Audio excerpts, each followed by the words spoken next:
அல்லினாள் தாமரை மேல் ஆரணங்கின் இன்துணைவே மல்லி நாடாண்ட மடமயில் மெல்லியலாய் ஆயர் குலவேந்தன் ஆகத்தான்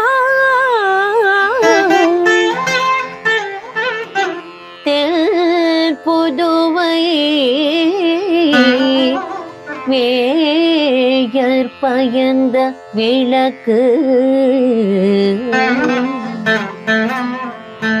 தென் புதுவை வேயர் பயந்த விளக்கு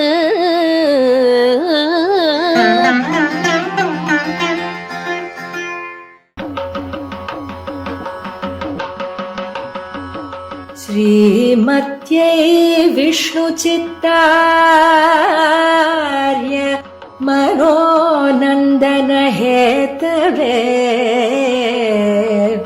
नन्दनन्दन सुन्दर्यै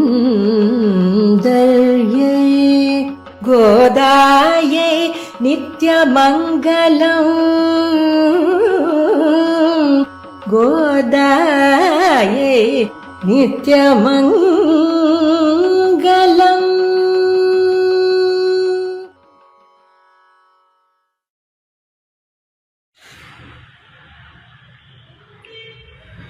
श्रीशैलेशदयापात्रं दीभक्त्यादिगुणार्णवम् यतीन्द्रप्रवणं वन्दे रम्यजामातरं मुनिं लक्ष्मीनाथसमारम्भां नाथयामुनमध्यमाम् अस्मदाचार्यपर्यन्तां वन्दे गुरुपरम्पराम्. ஆச்சாரியன் திருவடிகளே சரணம். அஞ்சு குடிக்கொரு சந்ததியாய் ஆழ்வார்கள் தஞ்செயலை விஞ்சி நிற்கும் தன்மையளாய் பிஞ்சாய் பழுத்தாளை ஆண்டாளை பத்திகுடன் நாளும் வழுத்தாய் மனமே மகிழ்ந்து. ஸ்ரீமதே ராமானுஜாய நமஹ. ஸ்ரீமத் வரவரமுனையே நமஹ. ஸ்ரீமத் பரமஹம்ச பரிவ்ராஜகாச்சாரியராய் உபய வேதாந்தாச்சாரியராய் எழுந்தருளி இருக்கக்கூடிய நம்முடைய எதுகுரி எதிராஜ ஜீயர் சுவாமியினுடைய திருவடிகளுக்கு அடியவள் தண்டம் சமர்ப்பித்துக் கொள்கிறேன். நாச்சியார் திருமொழி மகோத்சவத்தில் அடியவளுக்கு 11வது பதிகம் கொடுக்கப்பட்டது. அதிலே முதல் 5 பாசுரங்களை அனுபவித்தோம். தாயார் ஆண்டாள் நாச்சியார் பகவான் பிரிந்து அந்த விரக வேதனை தாழ முடியாமல் அதனுடைய வெளிப்பாடாக என்ன ஆயிற்று, தான் ரொம்ப மெலிந்து போனவளாக ஆனாள். ரொம்ப தேகம் மெலிந்து போய் அதன் நிமித்தமாக கையில் இருக்கக்கூடிய அந்த வளையல்கள் கழண்டு விழற அளவுக்கு அப்படி மெலிந்து இருக்கக்கூடிய இவளுடைய நிலைய நம்ம எப்படி இருக்கா என்னங்கிறத பார்க்கணும் அப்படின்னு அங்க இருக்கக்கூடிய தாய்மார்கள், தோழிமார்கள் மற்றும் சில ஸ்திரீகள் எல்லாரும் திரண்டு ஒன்றாக சேர்ந்து இவள் இருக்கக்கூடிய இடத்திற்கு அடைய புகுந்து இவள் நிலையை கண்டு கழிக்கிறார்கள். அப்ப தன்னுடைய விரக வேதனையை வெளிப்படுத்தி கொள்கிறாள் நாச்சியார். இது 10 பதிகமானது ஆயிடுத்து. இப்ப 11வது பதிகம் வேற ஆயின்னு இருக்கு. இன்னமும் பகவான் தன்னுடைய விஷயத்துக்கு செவிசாய்க்கவில்லையே, இன்னும் நம்மளை ஆட்கொள்ளவில்லையே அப்படிங்கிற தாபம் அதிகமாகி அதன் வெளிப்பாடாக 11வது பதிகத்துல அழகிய மணவாளன் விஷயமாக, அதாவது திருவரங்க பெருமாள் விஷயமாக இத்தகைய பாசுரங்களை அருளி செய்திருக்கிறாள். அதுல முதல்ல நம்முடைய கை வளைய இப்படி என் கை வளைய கட்டிண்டு போயிட்டானே அப்படின்னு அந்த நாகனை மேல பள்ளி கொண்டு இருக்கக்கூடிய திருவரங்கன் தான் உகந்து இருக்கக்கூடிய சங்கு போலதானே என்னுடைய சங்கமும், அதாவது என்னுடைய வளையலும், அதை கட்டிண்டு போயிட்டானே அப்படின்னு முதல்ல சொல்ல ஆரம்பித்தாள். பிறகு பகவானுடைய திருமேனியினுடைய அழக வர்ணிக்க ஆரம்பிச்சாள். குழல் அழகர், வாய் அழகர், கண்ணழகர் என்றெல்லாம். பிறகு லீலா விபூதி, நித்திய விபூதி, உபய விபூதி நாதனான அவன் என்னை இந்த அடியவளை 3ஆம் விபூதியாக ஆட்கொண்டானே அப்படின்னு கூறி, பிறகு வாமன பகவான் விஷயமான பாசுரங்களை அருளி செய்து, பலி சக்கரவர்த்தி கிட்டேந்து அவர் வாங்கின தானம் குறைஞ்சுடுத்து போல இருக்கு, அதனால என் கைவளைய கழட்டு போயிட்டார் அப்படிங்கிற பரியந்தம் அவள் அருளி செய்த அந்த பாசுரங்களை நாம் அனுபவித்தோம். மேற்கொண்டு வரக்கூடிய மீதி 5 பாசுரமானது ரொம்ப ரசமா சில சரித்திரங்களோட கூட நமக்கு பெரியவாச்சான் பிள்ளை, சுவாமி பெரியவாச்சான் பிள்ளை அனுகிரகித்துள்ளார். அதை யதாசக்தி அடியவள் உங்க எல்லாரோடவும் பகிர்ந்துக்க ஆசைப்படுகிறேன். 6வது பாசுரத்திலேருந்து நிறைய சரித்திரங்களும் நமக்கு வருது, அனுபவபூர்வமாக இருக்கு. இப்பொழுது 6வது பாசுரத்தை அனுபவிப்போம். கை பொருள்கள் முன்னமே கை கொண்டார் காவிரி நீர் செய்புரள ஓடும் திருவரங்கச் செல்வனார் எப்பொருட்கும் நின்றார்க்கும் எய்தாது நான் மறையின் சொற்பொருளாய் நின்றார் என் மெய்ப்பொருளும் கொண்டாரே கை பொருள்கள் முன்னமே. ரொம்ப ஆச்சரியமான பாசுரம். கைப்பொருள்கள் முன்னமே, அதாவது என்னுடைய கைப்பொருள்கள், என்னுடைய வளையல், அதாவது கழல் வளை, பெய் வளை அப்படின்னு விதவிதமான வளையலுடைய ரகங்கள் சொன்னாள் இல்லையா, அத்தகைய என்னுடைய கை வளைய முன்னாடியே எல்லாத்தையும் கொண்டுட்டு போயிட்டார். கை கொண்டார் காவிரி நீர், அத்தகையவர் காவிரி நீர் பாயும் திருவரங்கத்துல பள்ளி கொண்டிருக்கார். அவர் மகாபலி சக்கரவர்த்தி கிட்டேந்து என்னென்ன எல்லாத்தையும் வாங்கிட்டார் இல்லையா, இந்த லோகம் பூரா வாங்கிட்டார், அளந்து வாங்கிட்டார். போராத்துக்கு அவனுடைய சிரசிலேயே தன்னுடைய சரணத்தை வச்சு அமுக்கி பாதாளத்துக்கு தள்ளிட்டார். இப்படி வாங்கிக்கிற ஸ்வபாவமாவே இருந்தா என்னிடத்துல இனிமே கொடுக்கறதுக்கு என்ன இருக்கு, என்னுடைய சரீரம் மட்டும்தான் இருக்கு. அதாவது சொற்பொருளாய் நின்றார் என் மெய்ப்பொருளும் கொண்டாரே, அதனால என்னிடத்துல இனிமே பாக்கி இருக்கக்கூடியது இந்த தேகம் மட்டும்தான், வாங்கிண்டா இனிமே அதை தான் வாங்கி கொள்ளணும் அப்படின்னு மேலோட்டமான வியாக்கியானம் இந்த பாசுரத்துக்கு. இப்ப உள்ளார்ந்து இந்த பெரியவாச்சான் பிள்ளை ரொம்ப ரசமாக அனுபவிக்கிறார். அவர் அனுகிரகிக்கக்கூடிய இத்தகைய வியாக்கியானமானது ரொம்ப அனுபவபூர்வமாக இருக்கு இந்த பாசுரத்துக்கு. முதல்ல கைப்பொருள்கள் முன்னமே அப்படின்னா, இனிமே எல்லாத்தையும் எடுத்துட்டார் அப்படின்னா கை வளைய சொல்றதாக ஒரு பக்கம் இருந்தாலும், மற்றொரு பக்கம் இனிமே என்னிடத்தில் பாக்கி இருக்கக்கூடியது இந்த சரீரம் மட்டும்தான், பாக்கி எல்லாத்தையும் கொடுத்தாச்சு, அதனால இந்த சரீரத்தை மட்டும் அவர் ஆட்கொள்ள இன்னும் வராமல் இருப்பதேன். பிறகு காவிரி நீர் அப்படிங்கிறது அச்சேதனமானது, அதாவது நீருங்கிறது ஒரு அச்சேதன வஸ்து தானே. அத்தகைய அச்சேதன வஸ்துவான அந்த காவிரி நீர் திருவரங்கத்துல பாய்ந்து, எப்போதுமே நீர் வளம் தான் நிலவளம், அந்த நீர் வளமானது நிலத்திலே பாய்ந்து நல்ல விளைச்சலை உண்டாக்கி அங்க இருக்கக்கூடிய பிரஜைகளை சம்ரட்சிக்கிறது இல்லையா. அத்தகைய அச்சேதன வஸ்துவான காவிரி நீருக்கு இருக்கக்கூடிய காருண்யம் கூட உமக்கு இல்லாம போச்சே என் விஷயத்துல, அது கூட தன்னுடைய பிரஜைகளுக்கு தேவைப்படுமே அப்படின்னு நிலத்துல பாய்ந்து நல்ல நிலத்தை நல்ல சமிருத்தியாக வளர்த்து தன்னுடைய பிரஜைகளை சம்ரட்சிக்கிறது. ஆனால் நீங்களோ அத்தகைய காவிரி நீர் பாயக்கூடிய திருவரங்கத்தில் அல்லவா நீங்கள் பள்ளி கொண்டிருக்கீர். அப்படி இருந்தும் நீங்கள் இன்னும் என் விஷயத்துல ஏன் உங்களுடைய திருவுள்ளம் இன்னும் அசையவில்லை, ஏன் என்ன வந்து நீங்கள் ஆட்கொள்ளவில்லை அப்படின்னு தன்னுடைய தாபத்தை வெளிப்படுத்தி கொள்கிறாள். பிறகு எப்பொருட்கும் நின்று அப்படிங்கிற எப்பொருட்கும் நின்று, இதுக்குதான் ரொம்ப ஆச்சரியமான வியாக்கியானம். அதாவது ரொம்ப எளியவனா நிற்கக்கூடியவராச்சே நீங்கள், அவ்வளவு எளியவன் தானே நீங்கள், நீங்கள் ஒன்றும் அவ்வளவு ரொம்ப கொடூரமானவர் அப்படிலாம் இல்லையே, ரொம்ப எளிமை. உங்களுடைய எளிமைங்கிறது எப்படி போற்றத்தக்கதாக இருக்கு. இதுக்கு ஒரு 3 சரித்திரங்களை கொண்டு நமக்கு சுவாமி பெரியவாச்சான் பிள்ளை சொல்றார். முதல்ல வேடுவச்சி, பிறகு குரங்கு, இடைச்சி, இவர்கள் 3 பேர். வேடுவச்சி அப்படிங்கிறவள் சபரி.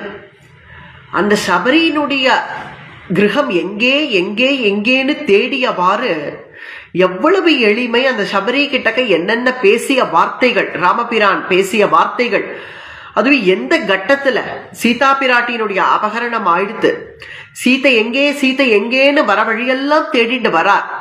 வரக்கூடியவர் மதங்க முனிவருடைய ஆசிரமம் இங்க வந்துடுத்து, பம்பாசரஸ் வந்துடுத்துன்னு தெரிஞ்ச உடனே அப்படி அவர் ஓடி போய் சபரியினுடைய கிரகம் எங்கே சபரியினுடைய கிரகம் எங்கே அப்படின்னு தேடி போவாராகில். ஏன்னா எப்போதும் நம்முடைய நாச்சியாருக்கு ஸ்வபாவமாகவே நம்ம பிறந்தது முதல் கொண்டு விஷ்ணுசித்தருடைய திருவயிற்றில பிறந்ததுனால, அதாவது விஷ்ணுசித்தருடைய பெண்ணாக தான் தோன்றியதுனால, எப்படி இளைய பெருமாளுக்கு பிறந்ததிலிருந்தே ராமபிரானிடத்துல ஆழ்ந்த பக்தி இருக்கோ அதே போல நம் ஆண்டாள் நாச்சியாருக்கும் அனுபவமாகவே வந்துடுது. கிருஷ்ணானுபவம், பகவத் அனுபவம் அப்படிங்கிறது. எப்படி தாயார் சுமித்ரை இளைய பெருமாள் வனவாசத்துக்கு நானும் பகவானோட புறப்பட போறேன் அப்படின்னதும், நீ போ கிளம்பு, உன்னை நான் பெற்றதே ராம கைங்கரியத்துக்காக தான். ராமம் தசரதம் வித்தி மாம் வித்தி ஜனகாத்மஜாம் அயோத்யாமடபீம் வித்தி கச்சதாத யதா சுகம் அப்படின்னு தாயார் சுமித்ரை ராமரையே தசரதராக நினைச்சுக்கோ, உன்னுடைய தகப்பனாராக நினைச்சுக்கோ, உன்னுடைய மன்னி சீதையே என்ன போல, உன்னுடைய தாயார் சுமித்ரையை போல நினைச்சுக்கோ. நீ எங்கெல்லாம் வனவாசம் அவர்களோட பண்றையோ அதையே அயோத்தி போல நினைச்சுண்டு அவர்களுக்கு கைங்கரியமே செய் அப்படின்னு சுமித்ரை எப்படி இளைய பெருமாளுக்கு சொன்னாலோ அதே போல ஆண்டாள் நாச்சியார் சின்ன வயசுலேருந்து தன்னுடைய அப்பாவினுடைய சத்சங்கத்திலேயே ஊறி போனவளாக இருந்ததுனால பகவானுடைய எளிமையை அப்படி அனுபவிக்கிறாள். இங்க ராமபிரான் அதுவும் சீதா பிராட்டிய தேடிண்டு வர வியாச்சத்துல இங்க சபரியினுடைய ஆசிரமத்துக்கு வந்து சபரி கிட்ட கேட்கிற வார்த்தைகள் என்ன, நீ எப்படி இருக்க, உன்னுடைய தேகம் எப்படி இருக்கு, நல்ல ஆகாரம் எல்லாம் சாப்பிட்டு இருக்கியா, உன்னுடைய குரு சுஷ்ரூஷை எல்லாம் எப்படி நடந்துட்டு இருக்கு. ஏன்னா சபரிக்கு மதங்க முனிவர் தான் தன்னுடைய ஆச்சாரியன். அத்தகைய ஆச்சாரியன் கடைசியில் அந்திம காலத்துல சபரிக்கு ராமநாமத்தை உபதேசம் பண்ணிட்டு போயிருக்கா. அதனால வந்த உடனே ராமபிரான் கேட்கக்கூடிய வார்த்தைகள், கச்சித்தே நிர்ஜிதா விக்னாஹ கச்சித்தே வர்ததே தபஹா கச்சித்தே நியதஹ கோபா ஆஹாரஸ்ச தபோதனே கச்சித்தே நியமாஹ பிராப்தாஹ கச்சித்தே மனசஹ சுகம் கச்சித்தே குரு சுஷ்ரூஷா சஃபலா சாருபாஷினி கச்சித்தே நிர்ஜிதா விக்னாஹா. உன்னுடைய தபசு எப்படி போயிட்டு இருக்கு, தபசுக்கு ஏதாவது விக்னங்கள் இருக்கா, விக்னங்கள் இல்லாம உன்னுடைய தபசு நடந்துட்டு இருக்கா. எப்போதுமே தபசு சித்தி ஆகணும்னா நம்முடைய காமக்ரோதங்களை நம்ம விட்டுடணும். அத்தகைய காமக்ரோதங்கள் எல்லாம் விட்டுட்டியா, கச்சித்தே நியதா கோபா, கோபங்கள் எல்லாம் கட்டுப்படுத்திட்டியா, காமத்தெல்லாம் ஜெயிச்சுட்டியா. காமக்ரோதங்களை ஜெயிக்கணும்னா அதுக்கு முக்கியம் நம்முடைய ஆகாரம். அத்தகைய ஆகாரத்தை நியமமாக எடுத்துக்கிறியா, ஆகாரஸ்ச தபோதனே. பிறகு கச்சித்தே குரு சுஷ்ரூஷா, உன்னுடைய குரு கைங்கரியம், குரு சுஷ்ரூஷை எல்லாம் எப்படி போயிட்டு இருக்கு அப்படின்னு சொல்லு. சாருபாஷினிங்கிறார், சபலா சாருபாஷினி. சாருபாஷினா அழகா மதுரமா பேசக்கூடியவளே சொல்லு. மதுரமா பேசக்கூடியவளா, வயசான மூதாட்டி சபரி. நல்ல பல்லெல்லாம் உதிர்ந்தே போயிடுது. பல்லெல்லாம் உதிர்ந்து போய் வாயில 1-2 வார்த்தை கூட வருமா என்னன்னு தெரியல. இன்னும் ஒரு வார்த்தை கூட சபரி பேச ஆரம்பிக்கல. அப்படி இருக்கிறவளை இங்க ராமபிரான் எப்படி சொல்றார், சபலா சாருபாஷினி, அழகா பேசக்கூடியவளே பேசு அப்படிங்க, பேசு அப்படின்னா என்ன, இனிமே அழகா பேச போறா அதனால முன்கூட்டியே இந்த வார்த்தையை சொல்லிட்டா. பிறகு ஏதோ தபசு பண்ணிட்டு இருக்கேன், எப்ப சித்தி ஆகுமோ என்னமோ தெரியல அப்படின்னு சொன்னா அசடுன்னா சபரி அப்படி அசடாவா இருப்பா? உடனே ராமபிரான பார்த்த உடனே என்ன சொல்றா? அத்ய பிராப்தா தபசித்திஹி. இத்தனை நாட்கள் தபசு சித்தி ஆச்சோ என்னமோ தெரியல, ஆனா இந்த நிமிஷம் உம்மை பார்க்கிற இந்த நிமிஷம் தபசு சித்தி ஆச்சு. அத்ய பிராப்தா தபசித்திஹி ஏ தவ சந்தர்ஷனான்மயா, உங்களுடைய தரிசனத்தினாலே அப்படின்னு சபரி பேசிய வார்த்தைகள் எல்லாம் கிரகிச்சுண்டு, அது மட்டும் இல்ல நித்தியசூரிகள் எத்தகைய அனுபவத்துல இருப்பாளோ அது போல ஒரு அனுபவத்தை சபரிக்கு கொடுத்து, அவள் கொடுத்த பழத்தெல்லாம் தான் ஸ்வீகரிச்சுண்டு, பிறகு சபரிக்கு அப்படி பேரனுகிரகம் பண்ணாலே அவ்வளவு எளிமையா. இது ஒண்ணு. இரண்டாவது சுக்ரீவன். சுக்ரீவனை தானே தேடிட்டு வரா. அந்த வானரன் ஒருத்தன் இருக்காளாமே சுக்ரீவன், அவன் எங்க இருப்பான்? இந்த பம்பா நதி தீரத்துல தான் இருப்பான் அப்படின்னு கேள்விப்பட்டோமே. ஏன்னா சுக்ரீவனுக்கு தான் எல்லா இடமும் தெரியுமா, என்ன உலகத்துல எந்தெந்த இடம் எங்கெங்க இருக்கு. இப்ப சீதா பிராட்டி லங்கையில இருக்கான்னா அந்த லங்கை எங்க இருக்கு, அதுக்கு போறதுக்கு வழி என்ன, எல்லாம் சுக்ரீவனுக்கு தெரியும். அதனால இந்த சுக்ரீவனை நாம் தேடி போகணும்னு ராமபிரான் தானே தேடி போகி, அதுவும் ராமபிரான் என்ன வார்த்தைகள் சொல்றார்? சுக்ரீவம் சரணம் கதௌ, சுக்ரீவனை சரணமடைகிறேங்கிறார். ஆனா சுக்ரீவனை சரணம் அடைகிறதுக்காக வந்திருக்கோம் அப்படின்னு ராம லக்ஷ்மணர்கள் அங்க தேடிட்டு வரச்சே, அதுக்குள்ள அங்க ஆஞ்சநேயர் முதல்ல விசாரிக்கிறார். முதல்ல இவா 2 பேரும் யாரு என்னன்னு விசாரிக்கிறார்.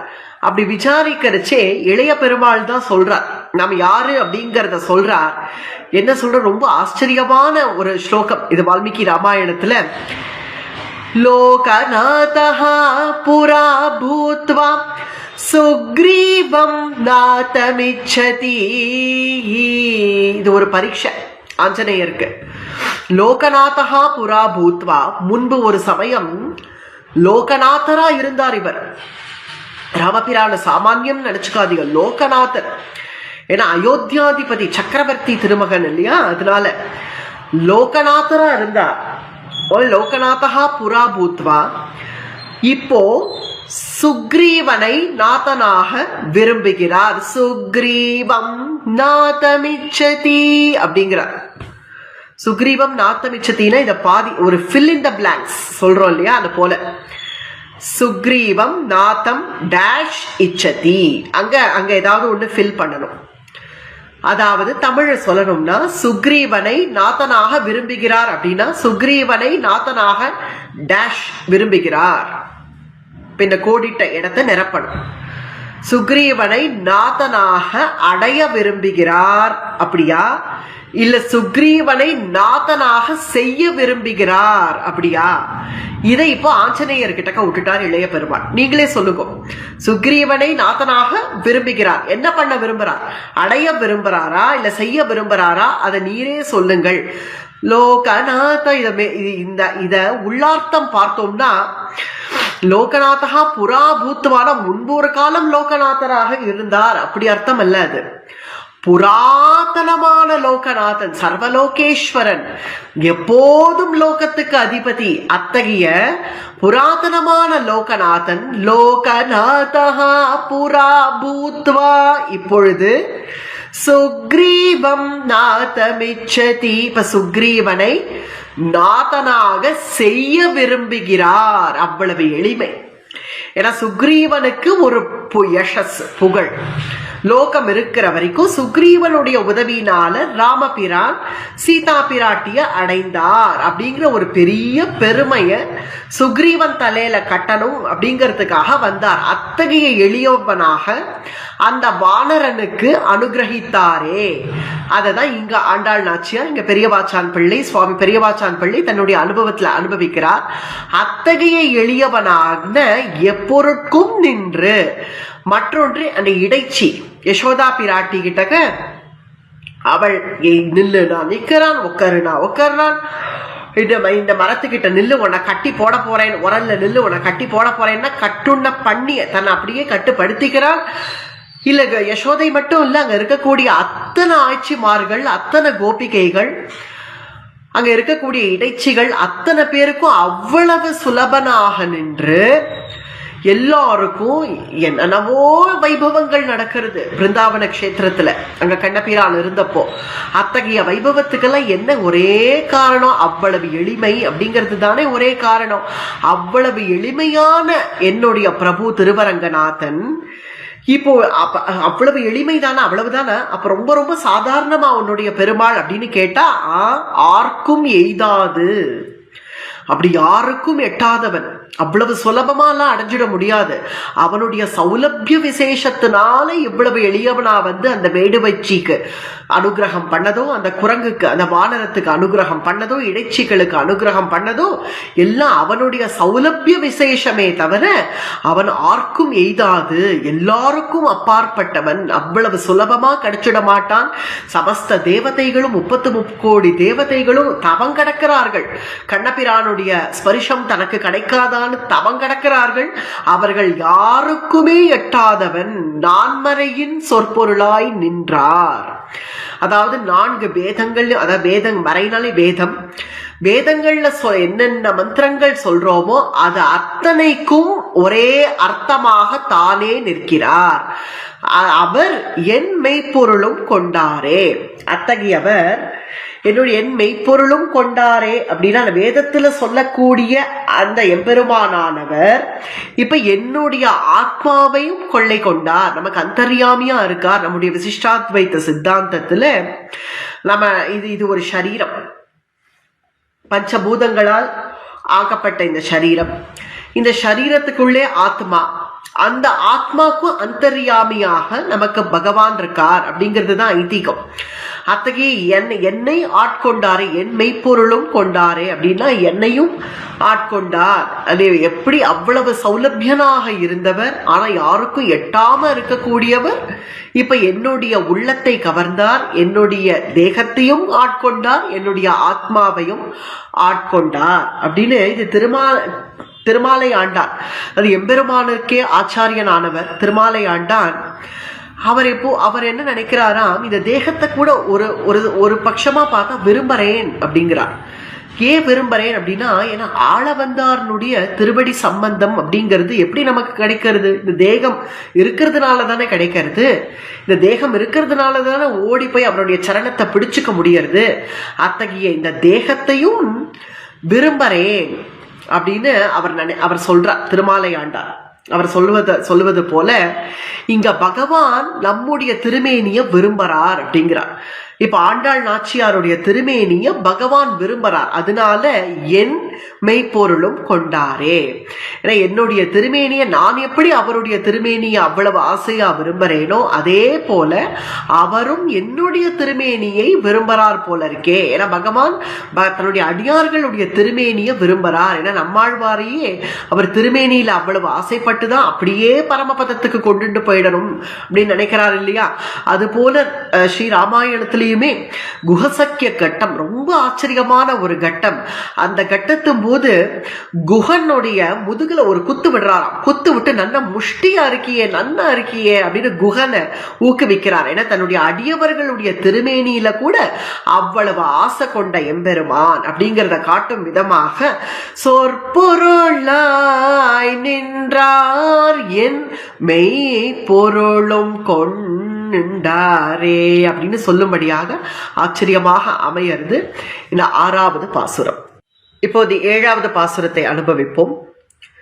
உண்ணாது ஊரங்காது ஒலி கடலை ஊடறுத்து பெண்ணாக்கை ஆப்புண்டு தாமுற்ற பேதெல்லாம் தென்னார் மதில் சூழ் திருவரங்க செல்வனார் எண்ணாதே தம்முடைய நன்மைகளே எண்ணுவரே. உண்ணாது ஊரங்காது அது ராமபிரான் விஷயமான பாசுரமாக அமையிறது. அதாவது அங்க தாய்மார்கள் தோழிமார்கள்லாம் இருக்கா இல்லையா, அவளெல்லாம் பார்த்து சொல்றா அவருடைய விருத்தாந்தம் எல்லாம் எனக்கு தெரியும்.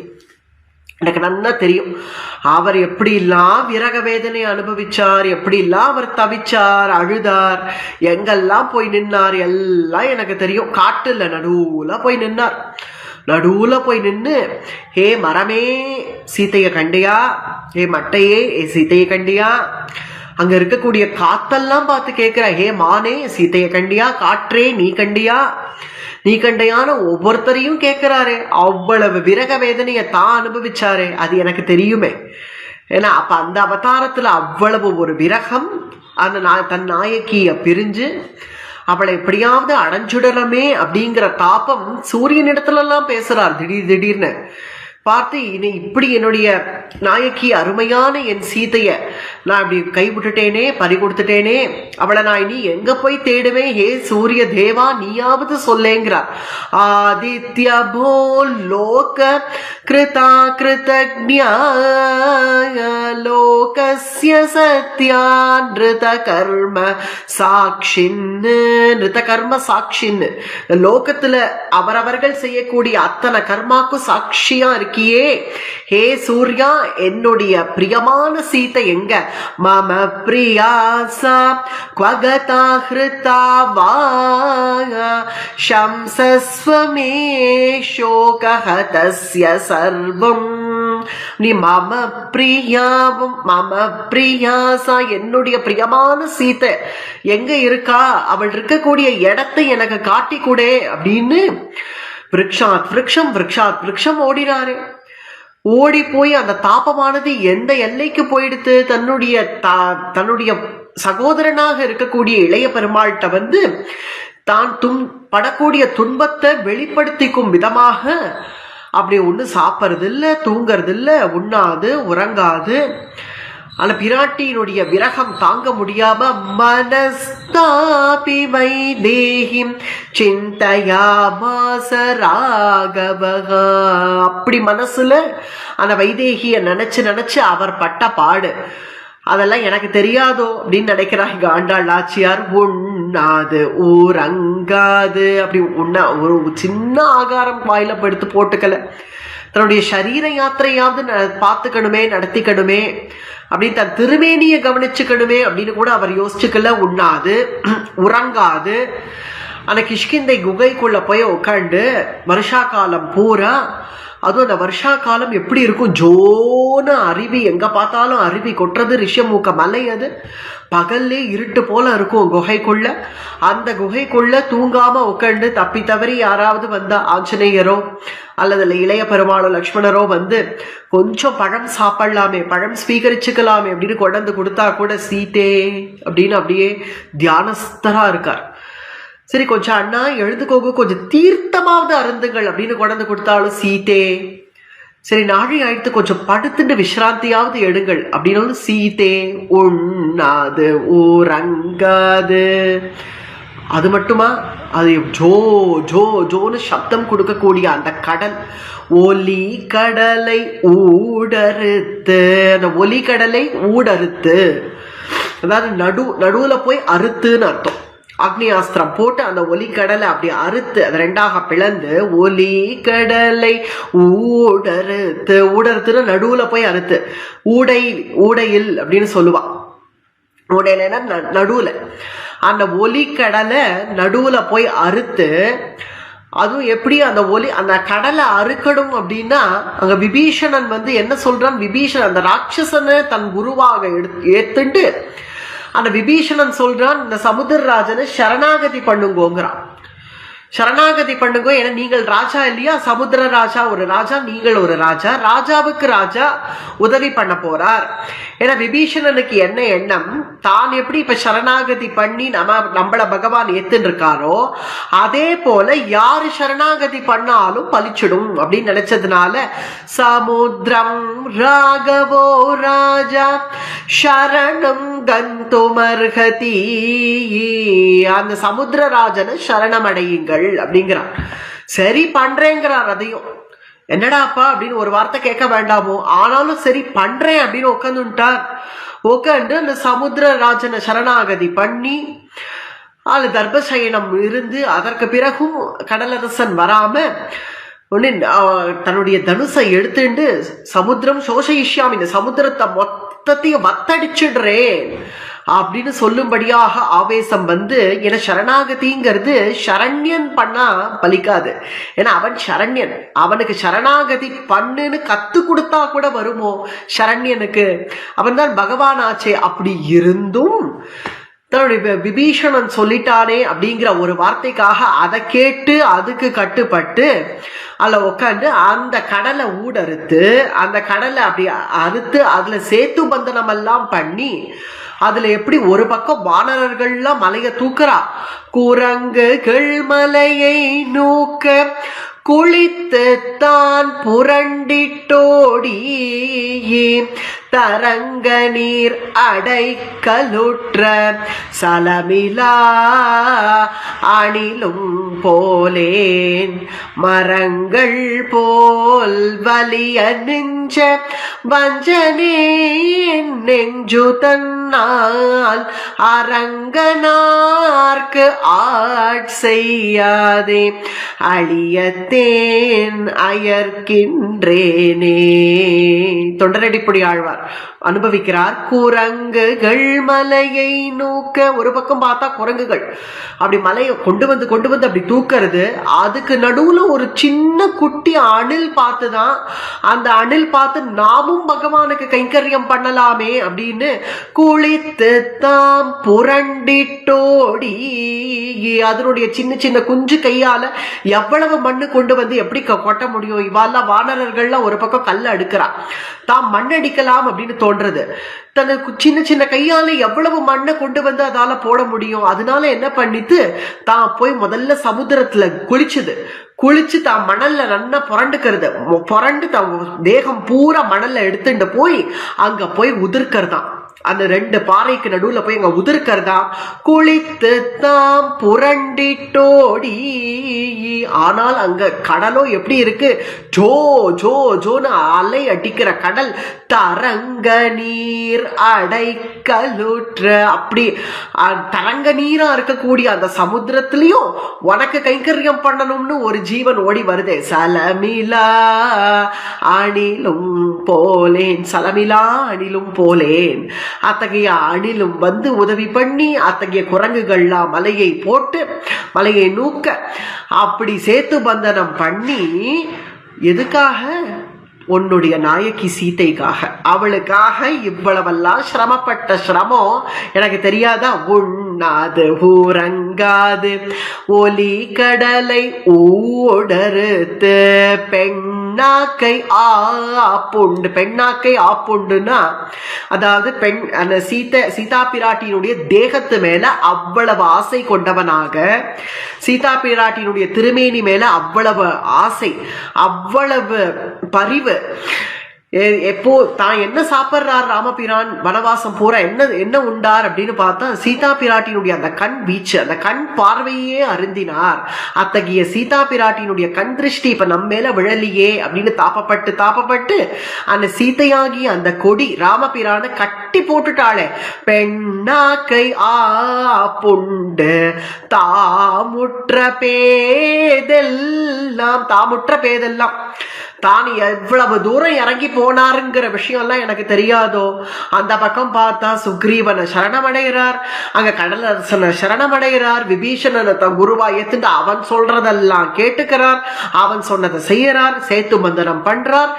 இவ்வளவெல்லாம் தாப்பம் பட்ட அந்த எம்பெருமானுக்கு இப்ப ஏன் தாப்பம் புரியலையோ? நீ பட்ட இல்லையா விரக வேதனையா? அதே விரக வேதனையை தானே இப்ப நான் அனுபவிச்சுட்டு இருக்கேன். அது உனக்கு புரிய மாட்டேங்கிறதே. அவ்வளவெல்லாம் அங்க சுத்தி கால் நொந்துதோ என்னமோ தெரியல, சீதா பிராட்டியை தேடி அலைஞ்சு. ஆனா இங்க நிம்மதியா வந்துட்டிய, ஸ்ரீரங்கத்துக்கு வந்து சயனிச்சுட்ட. தின்னார் மதில் சூழ்த்த, தின்னார் நல்ல உயரமாக இருக்கக்கூடிய மதில் சுவர்கள் நிரம்பி இருக்கக்கூடிய அத்தகைய திருவரங்கம். அந்த திருவரங்கத்துல வந்து, அதாவது தின்னார் மதில் சூழ் திருவரங்க செல்வனார் ஸ்ரீயப்பதி. இந்த இடத்துல செல்வனார் அப்படிங்கிறது ஸ்ரீயப்பதி அப்படின்னு, அவ்வளவு செல்வமுடைய செல்வனார். இங்க மதில்கள்லாம் சுவர்கள்லாம் நல்ல சூழப்பட்ட, அது எப்படிப்பட்ட சுவர்கள் அப்படின்னு பார்த்தா பிரளய ஜலம் வந்தா கூட அதை உடைச்சு எரிஞ்சிட முடியாது அப்படின்னு இருக்கக்கூடிய அந்த தின்னார் மதில் சூழ் திருவரங்க செல்வனார் எண்ணாதே தம்முடைய. அப்ப அவர் பட்ட வேதனையெல்லாம் யோசிக்காம நன்மைகளே எண்ணுவரே. பிறகு சீதா பிராட்டிய மீட்டு எடுத்து கொண்டு வந்து இருக்கச்சு புஷ்பக விமானத்துல ஏறிண்டு வராராம். வரைச்சு அதோ பத்தியா நான் பண்ணின சேத்து பந்தனம், உனக்காக நான் பண்ண சேத்து பந்தனம் பார் அப்படின்னு காட்டுறார். தன் நன்மைகளையே நினைச்சுட்டு படுத்துட்டு இருக்கார். நன்மைகளே எண்ணுவரே. அப்ப நீ பண்ண நன்மைகளையே நினைச்சு நாங்க சேஷசயனத்துல படுத்துட்டு இருக்கியே ரங்கநாதா. அப்ப நாங்க இங்க பக்தர்கள் படுற பாட பத்தி யோசிக்க மாட்டியோ? இங்க நாங்க எவ்வளவு அவஸ்தப்பட்டு இருக்கோம், எவ்வளவு அவஸ்தப்பட்டாங்க சீதா பிராட்டி. அவள் சிந்தின கண்ணீர், அவ அவ்வளவு அவஸ்தப்பட்ட பிறகு நீ போய் மீட்டு எடுத்துட்டு வந்தாய். வந்து நான் சேத்து பந்தனம் பண்ணேன் உனக்காகன்னு காமிச்சுட்டு வந்தியே. ஒன் நன்மைகளையே எண்ணிண்ட தாச்சின்னு இருக்கியே. ஆனா கொஞ்சம் அப்படி திரும்பி நாங்க படுற அவஸ்தையும் கொஞ்சம் பாரு. எண்ணாதே தம்முடைய நன்மைகளையே எண்ணுவரே. தன் நன்மைகளையே எண்ணுவரே. உன்னுடைய நன்மைகளையே யோசிச்சுட்டு படுத்துக்காத. கொஞ்சம் அப்படி திரும்பி நீ பட்ட இல்லையோ அவ்வளவு விரக வேதனை, அதே போலதான் இங்க நாங்களும் பட்டு இருக்கோம் உன்னை பிரிஞ்சு. ஒரு கால் நான் சீதா பிராட்டிய பிரிஞ்சு விரக வேதனையை அனுபவிச்சேன், அது போல இப்ப நீயும் அனுபவின்னு என்னிடத்துல சொல்றியோ? அப்படிலாம் சொல்லாத, இப்படி திரும்பி என்ன பார் அப்படின்னு ஆண்டாள் நாச்சியார் இந்த 7வது பாசுரத்துல அனுபவிக்கிறாள். மேற்கொண்டு 8வது பாசுரம். பாசி தூர்த்து கிடந்த பார்மகட்டு பண்டொரு நாள் மாசுடம்பில் நீர்வாரா மானமிலா பன்றியாம் தேசுடைய தேவர் திருவரங்க செல்வனார் பேசி இருப்பனகள் பேர்க்கவும் பேராவே. பாசி தூர்த்து கிடந்த அழகான ஒரு பாசுரம். அதாவது பார்மகட்டு பண்டொரு நாள், அன்றொரு நாள், அன்னைக்கு ஒரு நாள் என்ன ஆச்சு? நல்ல பாசி, எங்க பார்த்தாலும் ஒரே பாசி அடையா அப்படி இருக்கு. எங்க பிரளய ஜலம். பிரளய ஜலத்துல பூமி போய் அப்படியே மூழ்கிடுது. பிரளய ஜலத்துல பூமி மூழ்கி இருக்கும்போது அதை உத்தாரணம் பண்ணணும் அப்படிங்கிறதுக்காக முதல்ல சிருஷ்டிய ஆரம்பிக்கிறச்சே பிரம்மதேவன் மனு சதரூபை அப்படிங்கிற தம்பதிய அப்படியே கொஞ்சம் கொஞ்சமா முதல்ல பிரஜாபதிகள் சிருஷ்டி அப்படி இப்படி வந்துட்டே இருக்கிற வரிசையில மனு சதரூபை அப்படின்னு தம்பதிகளை சிருஷ்டி பண்ணி பூமண்டலத்துல போய் ராஜ்ய பரிபாலனம் பண்ணுங்கள் அப்படின்னா அவர்கள் பார்த்துட்டு சொல்றார்கள், பூமி இல்லையே, அங்க காரணோதகத்துல மூழ்கி இருக்கு அப்படிங்கிறா.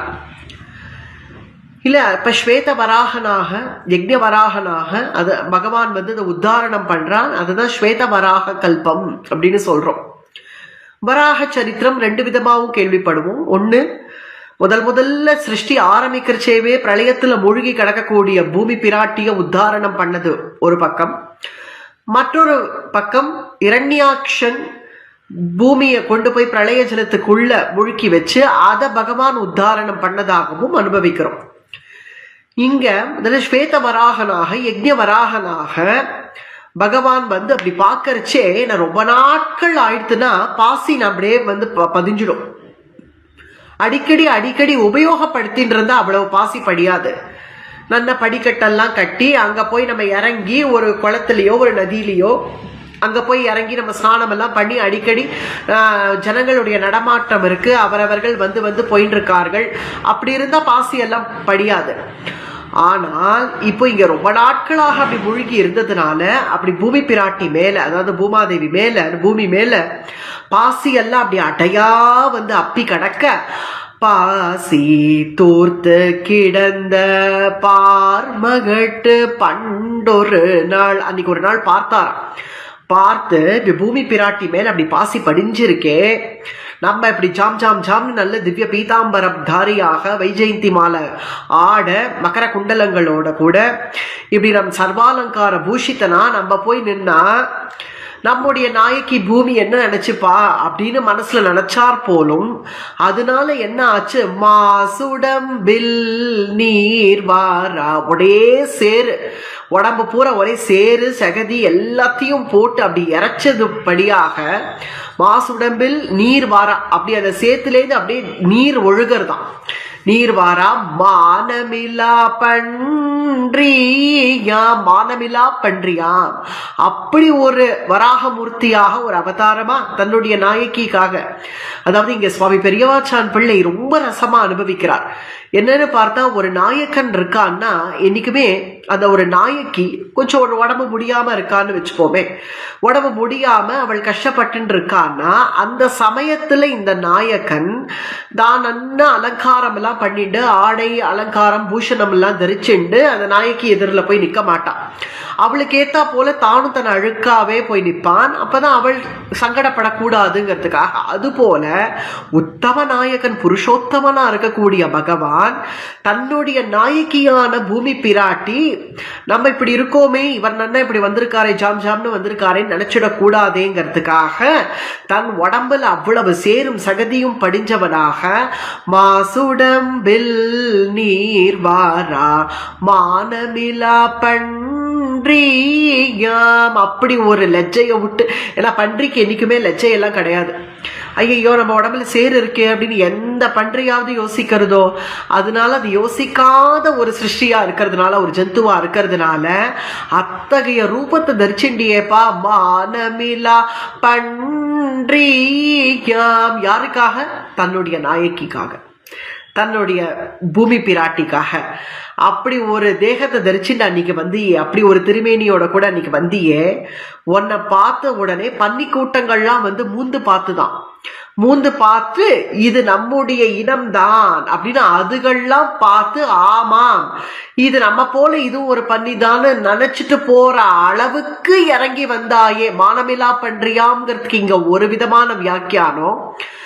அப்படி எல்லா வெட்கத்தையும் விட்டு அப்படி உடம்புல சேத்தெல்லாம் வாரி இறைச்சுண்டு அப்படி ஒரு வராக ரூபத்தை அருவருக்கத்தக்கதாகிய திருமேனியோட கூட அப்படி வந்து நின்ன, அது ஒரு பக்கம், அது ஒரு வியாக்கியானம். மற்றொரு வியாக்கியானம் என்ன இருக்கு, தான் ஈஸ்வரன் பகவத்வத்தை அப்படி ஒளிச்சு வச்சுண்டு, தான் பகவான்கிறதையும் ஒளிச்சு வச்சுண்டு சாமானிய பன்றிய போல, அதுவும் உன்னுடைய மற்ற பன்றிகள்லாம் சேர்ந்து வந்து திரண்டு எழுந்து உன்னை மூந்து பார்த்து இதுவும் நம்ம போல ஒரு பன்னி தான் அப்படின்னு அதுகள்லாம் வந்து சர்டிபிகேட் கொடுத்துட்டு போற அளவுக்கு அப்படி இறக்கிண்டு வந்தியே, அவ்வளவு எளிமையாக அந்த அளவுக்கு உன்னுடைய பகவத்வத்தை அப்படி ஓரமா வச்சுட்டு வந்தியே. அதனாலேயே மானமிலா பன்றியாம். இதே போல ராமாவதாரம் கிருஷ்ணாவதாரம் ரெண்டு உதாரணத்தை எடுக்கிறார் சுவாமி பெரியவாச்சான் பிள்ளை. ராமாவதாரத்துல அப்படி 33 கோடி தேவர்களும் வந்து நீ பகவான்னு உனக்கு தெரியலையா, நீ சர்வேஸ்வரன் உனக்கு தெரியலையா, நீ ஜெகத்பதினு உனக்கு தெரியலையா அப்படின்னு எல்லாம் வந்து சொல்லும்போது, பிரம்மாதி தேவதைகள் வந்து சொல்லும்போது, நான் ஆத்மானம் மானுஷம் மன்னியே, நான் மனுஷன்தான், நான் தசரதனுடைய பிள்ளைன்னு நானு அப்படின்னு அந்த அளவுக்கு பகவத்வத்தை ஒளிச்சு வச்சு பேசின அந்த ராமாவதாரம். அதே போல கிருஷ்ணாவதாரத்துல நான் ஒன்னும் பகவான்லாம் இல்லையே, உங்களை போல நானும் ஒரு யாதவன், உங்களுக்கு போல நானும் உங்களுடைய பந்து அப்படின்னு சொன்னியே கிருஷ்ணாவதாரத்துல. அது போல அது எல்லாம் தூக்கி சாப்பிட்டுடுத்தேன் இந்த வராக அவதாரம். இந்த வராக அவதாரத்துல அப்படி உடம்புல சேரு பூசப்பட்டவனாக, அதுலேருந்து நீர் ஒழுகக்கூடியவனாக, அப்படி மானமெல்லாம் பன்றியாம், உன்னுடைய பன்னி கூட்டங்கள்லாம் வந்து உன்னை மூந்து பார்த்துட்டு இது நம்ம போல இதுவும் ஒரு பன்னி தான் நினைச்சிட்டு போற அளவுக்கு அவ்வளவு இறங்கி வந்து தன் நாயகிக்காக, அவ்வளவு இறங்கி வந்து பூமி பிராட்டிக்காக வந்தையேப்பா. மாசுடம்பில் நீர் வாரா மானமிலா பன்றியாம். அப்படிப்பட்ட நீ தேசுடைய தேவர், தேசுடைய தேவர்னா தேஜஸுடைய தேவர். யாரு நீ? அவ்வளவு தேஜஸ், அவ்வளவு பொலிவு, உன்னிடத்துல இருக்கக்கூடிய தேஜஸ் உனக்கே தகும். உலகத்துல தேஜஸ்ங்கிற ஒண்ணு இருக்குன்னா அது உன்னாலே தானே வந்தது. அவ்வளவு தேஜஸ் உடைய நீ என்ன இங்க எங்க வந்து நீ இருக்க? திருவரங்க செல்வனார். அத்தகைய தேஜஸ் எல்லாம் அங்க ஒளிச்சு வச்ச, வராகமூர்த்தியா இருந்தப்போ ஒளிச்சு வச்ச. இப்ப அவ்வளவு தேஜஸையும் எடுத்துன்னு வெளியில கொண்டு வந்து பிரகாசிக்கும்படியாக இருந்து இங்க திருவரங்கத்துல வந்து எழுந்தருளி இருக்கிறாயே. அத்தகைய நீ தேவர், தேவாதி தேவன், தேவ பெருமாள், பேரருளாளன், என்னென்னமோ சொல்லலாம். இதுக்கு அத்தகைய தேவாதி தேவன் அல்லவா நீ? தேவர்களுக்கெல்லாம் தேவன் அல்லவா? அத்தகைய நீ திருவரங்கத்துல வந்து பள்ளி கொண்டாயே. மறக்கணும்னு தான் நானும் நினைக்கிறேன். ஆனால் அன்னைக்கு நீ பேசிய வார்த்தைகள், அந்த பிரளயத்துல பாசி படிஞ்சு இருக்கக்கூடிய அந்த பூமி பிராட்டிய நீ உத்தாரணம் பண்ணியே. அப்படி ஜாம் ஜாம் ஜாம்னு வந்து உன்னுடைய கொம்பால வந்து அப்படி தாயாரை எப்படி வந்து அப்படி தூக்கின. உன்னை எல்லா தேவர்கள்லாம் ரிஷிகள்லாம் உன்னை நமோஸ்துதே நமோஸ்துதேன்னு உன்னை ஸ்துதி பாட. நமோ நமஸ்தே அகில மந்திர தேவதா அப்படின்னு ஏ ஜெகத்பதி அப்படின்னு ரிஷிகள்லாம் வந்து உனக்கு ஸ்துதி பாட. அந்த சமயத்துல யதாவனாந்தி சரதோததாத்ருதா மதங் கஜேந்திரஸ்ய சபத்ர பத்மினி. எப்படி ஒரு மதம் பிடிச்ச யானை கிடுகிடுகிடுன்னு ஓடி வந்து ஒரு தாமரை தட்டாக்கத்துக்குள்ள இறங்கி அந்த தாமரை பூவை இப்படி உத்தாரணம் பண்ணி அதை தூக்கிண்டு இப்படி நிற்குமோ, அது போல அந்த மதம் பிடிச்ச யானைய போல கடகடகடன்னு ஓடி வந்து மதங்க கஜேந்திர சபத்மினி. அது போல நீ வந்து பிரளய ஜலத்துக்குள்ள சஞ்சாரம் பண்ணி ஜாம் ஜாம் ஜாம்னு அப்படி பூமி பிராட்டிய தூக்கிண்டு தாயார தூக்கிண்டு வந்து நீ நின்ன அந்த காட்சி. அப்ப நீதான் உலகத்துக்கே பிதா, அந்த பூமி தான் உலகத்துக்கே அம்மா இல்லையா? ஆனா ஸ்ரீதேவி நாச்சியார் கூட நித்திய விபூதியில இருக்கா, அங்க இருக்கா. ஆனால் லீலா விபூதியில நம்ம கூடவே இருந்து பயணிக்க கூடியவள் பூமி பிராட்டி தான். அதனால அந்த பூமாதேவி கூட தான் நம்ம ஸ்பரிஷத்தோடு சேர்ந்து நம்ம கூடவே இங்க இருக்கிறதுனால அவள் தான் நமக்கு அம்மா. வராக பெருமான் தான் நம்முடைய அப்பா. சம்ஸ்தாபயை நாம் ஜகதாம் சதஸ்துஷாகாம் லோகாய பத்னி மசி மாதரம் பிதாக. அப்படி ஒரு அம்மா, அப்படி ஒரு அப்பா நம்ம எல்லாருக்கும். அத்தகைய பூமி பிராட்டி நம்முடைய அம்மா, வராக பிரான் நம்முடைய அப்பா.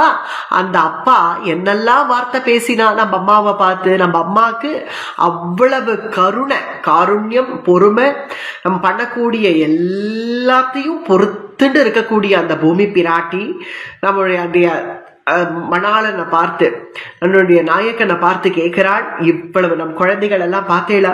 எத்தனை குழந்தைகள் ஜனிச்சிருக்கா பார்த்தேளா? இந்த குழந்தைகளுக்கெல்லாம் என்ன கதி? இவாளெல்லாம் எப்படி கரையேற்ற போறேன் அப்படின்னு பூமி பிராட்டி நம்ம மேல இருக்கக்கூடிய அந்த காருண்யத்தினால வராக பிரான் கிட்ட கேட்க, உடனே இதுதான் வராக சரம ஸ்லோகம் அப்படின்னு சொல்லுவார்கள். ஸ்திதே மனசி சுஸ்வஸ்தே ஷரீரே சதியோ நரகா தாது சாம்யே ஸ்திதே ஸ்மர்த்வா விஸ்வரூபம் ச மாமஜம் ததஸ்தம் ரியமாணம் தோ காஷ்டபாஷாண சந்நிபம் அஹம் ஸ்மராமி மத்பக்தம் நயாமி பரமாம் கதிம், நயாமி பரமாம் கதிம். அப்படி ஒரு வார்த்தையை பேசினியே.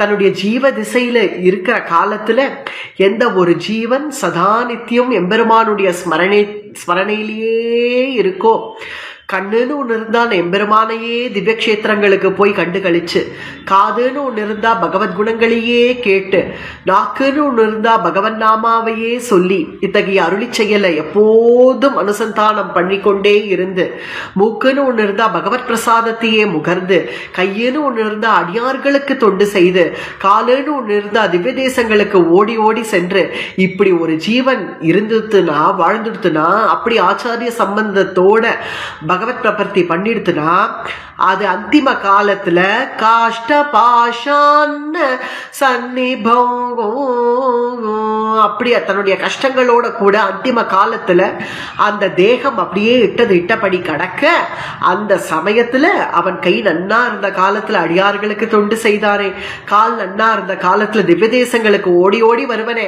அவன் இன்னைக்கு இட்ட கையும் இட்ட காலுமா கடக்கிறானா. அதனால அத்தகைய பக்தனை நான் ஸ்மரிக்கிறேன் அப்படிங்கிறார் வராகபிரான். அகம் ஸ்மராமி மத் பக்தம் நயாமி பரமாம் கதிம். அத்தகைய பக்தனை நான் ஸ்மரிக்கிறேன், நான் ஸ்மரிச்சு அவனை கொண்டே போயிடுவேன். எங்க? என்னுடைய சரணத்துக்கு கொண்டே போயிடுவேன் அப்படின்னு பூமி பிராட்டிக்கு வராகபிரான் சொல்லக்கூடிய வார்த்தைகள், அவளுக்கு கொடுத்த உறுதிமொழின்னு கூட சொல்லலாம்.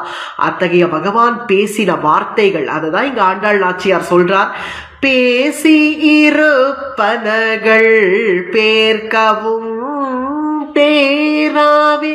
அன்றைய தினம் என்ன பேசின அந்த வார்த்தைகள் எல்லாம் மறக்க முடியுமா? மறக்கணும் நினைச்சா கூட பேர்க்கவும் பேராவே, பேர்க்கவும் பேராவே. மறக்கணும்னு நினைச்சா கூட மறக்க முடியாத வார்த்தைகள் ஒவ்வொன்றும் எப்பேற்பட்ட வார்த்தைகள். அப்படி அனுகிரகம் பண்ணேளே பூமி பிராட்டிக்கு. இப்ப நான் இங்க விரக வேதனையில இருக்கேன், ஓடி வாங்கும் வந்து என்னை ஆட்கொள்ளுங்கள் அப்படின்னு சொல்லக்கூடிய ரொம்ப ஆச்சரியமான ஒரு பாசுரம் 8வது பாசுரம். அடுத்து 9வது பாசுரம் ரொம்ப ஹாஸ்யமா இருக்கும். நமக்கு நாச்சியார் எப்படி அனுகிரகித்தாலோ அதே போலவே பரம காரணிகரான பெரியவாச்சான் பிள்ளை, சுவாமி பெரியவாச்சான் பிள்ளை கூட ரொம்ப ஹாஸ்யமாவே நமக்கு வியாக்கியானமும் அனுகிரகிச்சிருக்கா. முதல்ல பாசுரத்தை அனுபவிப்போம். இது ரொம்ப பிரசித்தமான பாசுரம் தான். கண்ணாலம் கோடித்து கண்ணி தன்னை கையை பிடிப்பான் தென்னார்ந்திருந்த சிசோபாலந்தே சழிந்து அண்ணாந்திருக்கவே ஆங்கவளை கைப்பிடித்த பெண்ணாளன் பேணுமோர் பேரும் அரங்கமே கண்ணாலம் கோடித்து. அப்படி கோடித்து ஒரு கல்யாணம் ஏற்பாடு. யாருக்கு? ருக்மிணி பிராட்டிக்கு. ருக்மிணி பிராட்டிக்கு கல்யாணம்னா சந்தோஷம் தானே. யாரு மாப்பிள்ளை? சுஷுபாலனாமே. சுஷுபாலன் தேசழிந்து சுஷுபாலனா மாப்பிள்ளை.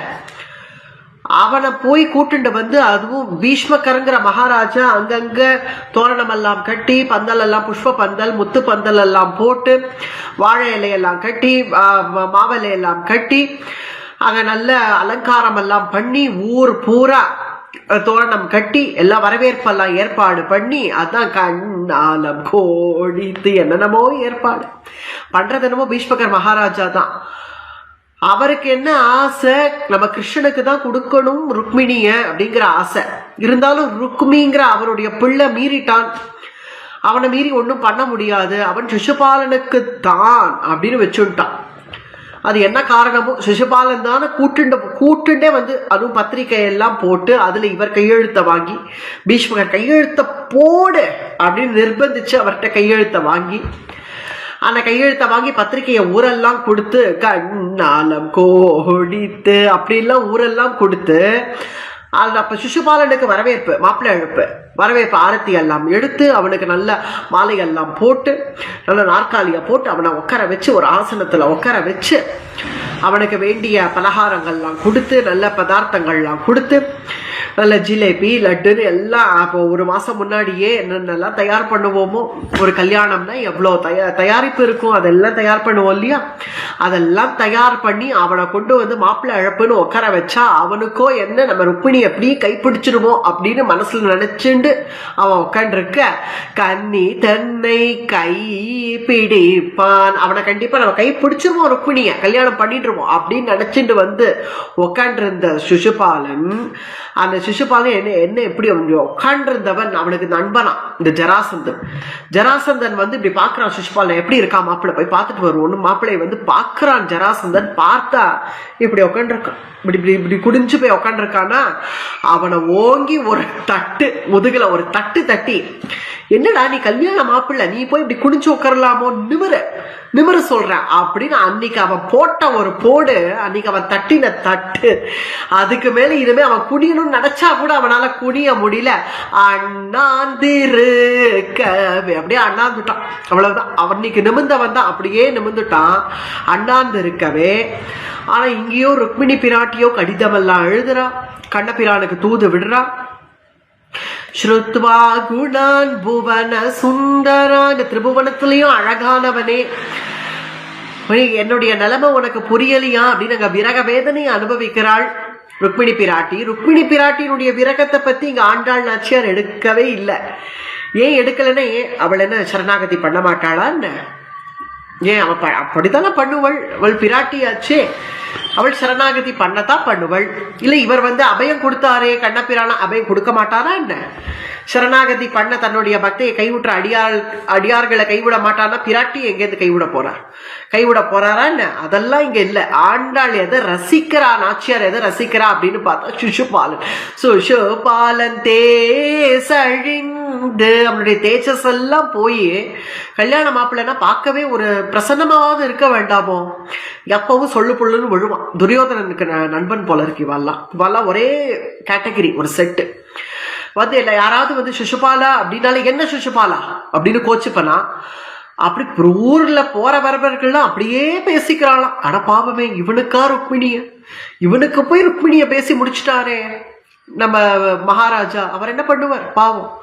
ருக்மிணி எல்லாம் அவனுடைய கையில இருக்கு அதிகாரம், அவர் என்ன பண்ணுவார் அப்படின்னு ஊரெல்லாம் பேசிட்டு போற அளவுக்கு அப்படி அவனோ தேஜஸ் எல்லாம் இழந்து என்னமோ போல உட்காண்டிருக்கான். தின்னார்ந்திருந்த சிசுபாலன் தேசழிந்து அண்ணாந்திருக்கவே, அப்படி அவன் அண்ணாந்து இருக்கிற சமயத்துல, அப்படி மேல பார்த்துட்டு இருக்கிற சமயமா பார்த்து அவன் எல்லாம் பண்ணி முடிச்சான். தான் பண்ண வேண்டிய கல்யாணத்துக்கு முன்னாடி எவ்வளவோ காரியக்கிரமங்கள் இருக்குல்ல, சடங்கு சம்பிரதாயம்னு சொல்றோம்ல, அதெல்லாம் பண்ணி முடிச்சு இதோ இப்ப பாணி கிரகணம் தான் ஆச்சு, பாணி கிரகணம் ஆக போறது அப்படின்னு நினைச்சுட்டு இருக்கா. கன்னி தன்னை கையை பிடிப்பான், அப்படி பாணி கிரகணம் ஆக போறது நினைக்கிற சமயத்துல அண்ணாந்திருக்கவே, அப்படி மேல பார்த்துட்டு இருக்கிற சமயமா பார்த்து அங்கவளை கை பிடித்த, அங்க போய் அவளை யாரோ ஒருத்தன் கை பிடிச்சிட்டான்.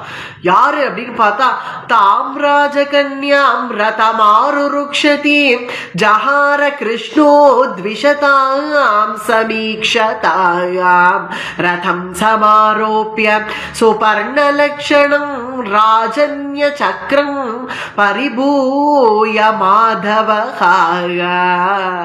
யாரோ அவள் கையை பிடிச்சிட்டான். யாருன்னு எல்லாரும் காலமே பார்த்தா சர்வாலங்கார பூஷித்தையாக பிராட்டிய தயார் பண்ணி தோழிகளோட கூட மணிமண்டபத்துக்கு அழைச்சிட்டு வரணும்னு பார்த்து அவளை அழைச்சிட்டு வந்திருக்கிற சமயத்துல எல்லாரும் பார்க்கிறார்கள். எல்லாரும் பார்த்து சிசுபாலன் தான் நிச்சயமா கை பிடிக்க போறான்னு நினைச்சுட்டு இருக்கிற சமயத்துல அங்கேருந்து வந்தானே பார்க்கணும். அங்கவளை கை பிடித்த உடனே ருக்மிணி பிராட்டிய கட்டினான், தூக்கினான், ரதத்துல வச்சான். ஜில்லு ஜில்லு ஜில்லு ஜில்லுன்னு புறப்பட்டு ஓட எல்லாம் யானை மேல இருக்கிறவன் அப்படியே பார்க்கிறான், குதிரை மேல இருக்கிறவன் அப்படி பார்க்கிறான். எல்லாரும் அப்படின்னு பார்க்கிறார்கள். என்னடா பார்த்துட்டு இருக்கீர்கள், யாராவது போய் பிடிங்கோன்னா அழகா இருக்கே கண்கொள்ளா காட்சி, அழகா இருக்கே அப்படிங்கிறா.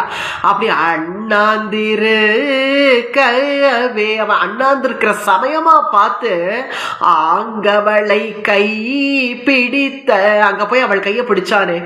இங்க கண்ணபிரான் ருக்மிணி கையை பிடிச்சாங்கிறத விட சிசுபாலன் கோட்டை விட்டதை தான் ஆண்டாள் நாச்சியார் ரசிக்கிறான். பிறகு ஜராசந்தன் வரான். சரிப்பா சிசுபாலா வா, கிளம்பலாம் போச்சு, கிளம்பலாமா? அப்ப கல்யாணம் அதான் ஆயிடுத்தே. யாருக்கு? கிருஷ்ணனுக்கு தான் ஆயிடுத்தே கல்யாணம். யாரோட? ருக்மிணியோட. என்ன கொண்டு வந்து நிக்க வச்சிருக்கேப்பா, அதை விடதான் முடிச்சு போச்சு.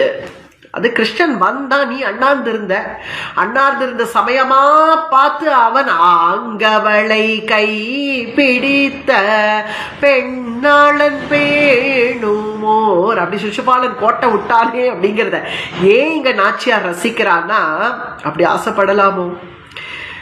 அவள் யாருக்கு உரியவள்? ருக்மிணி பிராட்டி கண்ணனுக்கு உரியவள். அவனுக்காவது தோண வேணாமோ? சரி, அவ்வளவெல்லாம் யோசிக்க வேண்டாம். அவள் மகாலட்சுமி அவதாரம், நம்ம நாச்சியாராச்சே, இது தாயாராச்சே, பிராட்டியாச்சே, அவ்வளவெல்லாம் யோசிக்க வேண்டாம். நம்ம எப்படி இருக்கோம் நம்ம யோசிக்க வேண்டாமோ? நம்ம எப்படி இருக்கோம்? அவளோ தேசழிந்து தேஜஸெல்லாம் இழந்து இருக்கக்கூடியவன், இவளோ ராஜகன்னிகை சுவர்ண வர்ணத்துல எப்படி ஜாம் ஜாம் ஜாம்னு ஜொலிக்கக்கூடிய தாயார இவன் ஆசைப்படலாமோ முதல்ல? அதனால சுஷிபாலன் கோட்டை விட்டதையே அப்படியே பார்த்து ரசிக்கிறாளாம் ஆண்டாள் நாச்சியார். அண்ணாந்திரு கவே ஆங்கவளை கை பிடித்த, அப்படி கை பிடிச்சவன் என்ன பண்ணானா, நேர திருவரங்கத்துக்கு வந்தாலாம். திருவரங்கத்துல திருக்கல்யாணம் பண்ணிண்டான். பெண்ணாளன் பேணுமோர் பேரும் அரங்கமே, பேரும் அரங்கமே, பேரும் அரங்கமே. அப்படி திருவரங்கத்துல திருக்கல்யாணம் பண்ணிண்டான். ஏன்னா துவாரகையில தான் திருக்கல்யாணம் பண்ணதாக நமக்கு புராணங்கள் சொல்றது. இருந்த போதிலும் ஆண்டாள் நாச்சியார் சொல்லிட்டான்னா அதுதான்.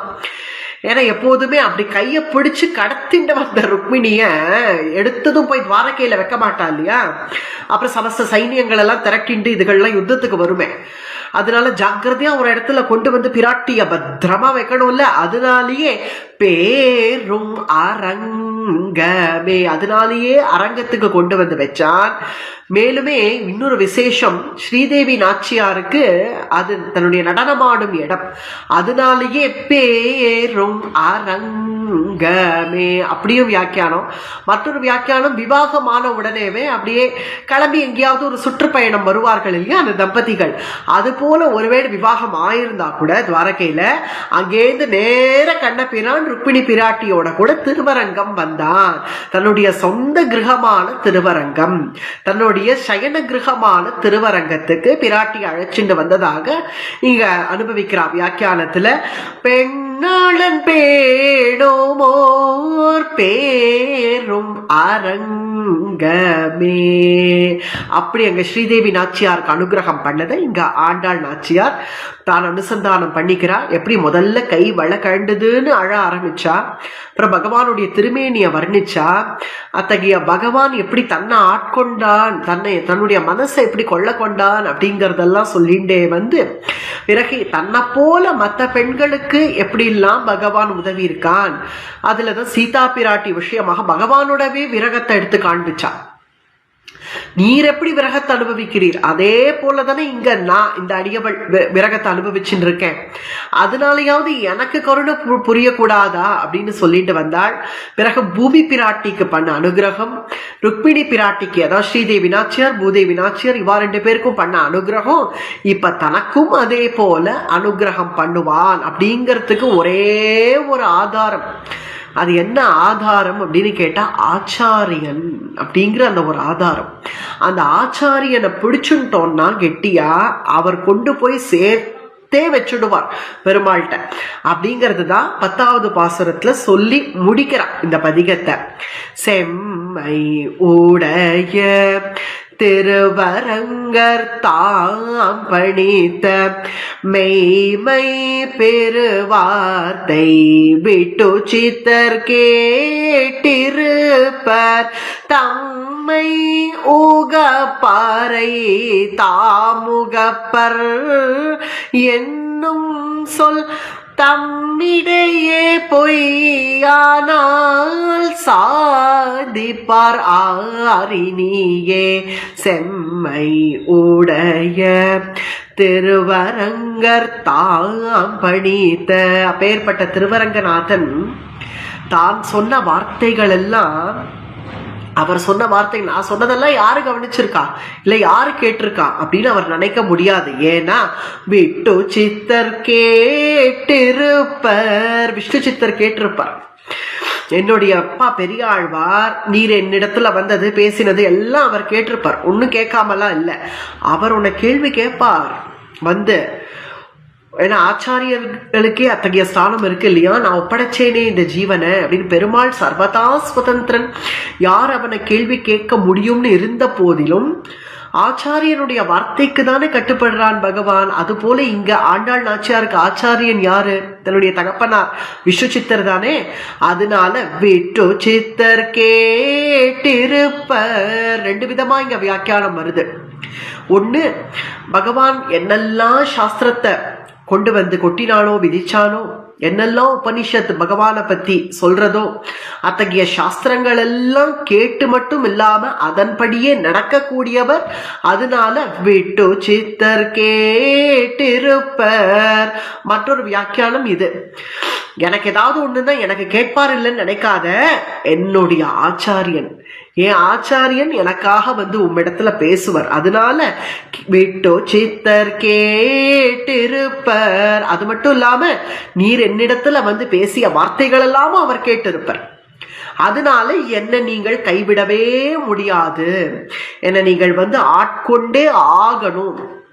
அப்படி நீங்கள் பேசின அந்த வார்த்தைகள் எல்லாம் நீங்களே சத்தியம் பண்ணலைன்னா இனிமே வேற யார போய் நாங்கள் என்ன கேட்கறது? சத்யவிரதம் சத்யபரம் திரிசத்யம் சத்யஸ்ய யோனிர் நிகிதம் ச சத்யே சத்யஸ்ய சத்யம் அப்படின்னு சத்தியஸ்வரூபனா இருக்கக்கூடிய நீங்களே சத்தியத்தை கைவிடலாமா? என்னெல்லாம் பேசினீர் நீங்கள்.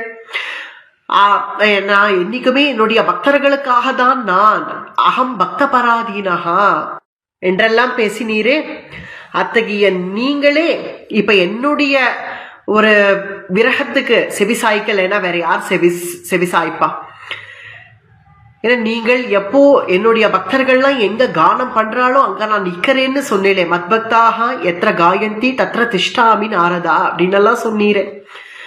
சர்வதர்மான் பரித்யஜ்ய மாமேகம் சரணம் ரஜனும் பகவான் சரமஸ்லோகத்தை சொல்ற சமயத்துல என்னையே சரணம் அடைஞ்சவன எல்லா விதத்திலேருந்தும் அவனுடைய பாபங்கள் எல்லாத்தையும் நான் விலக்கி அவனை நான் ஆட்கொள்றேன் அப்படின்னு சரமஸ்லோகத்துக்கு வியாக்கியானம் சொல்லி மாளாது, இருந்தாலும் கிரமேண அனுபவிக்கிறோம். அத்தகைய வார்த்தைகள் எல்லாம் எங்க போச்சு? அந்த வார்த்தைகள்லாம் பொய்யாக நீங்களே ஆக்கலாமா?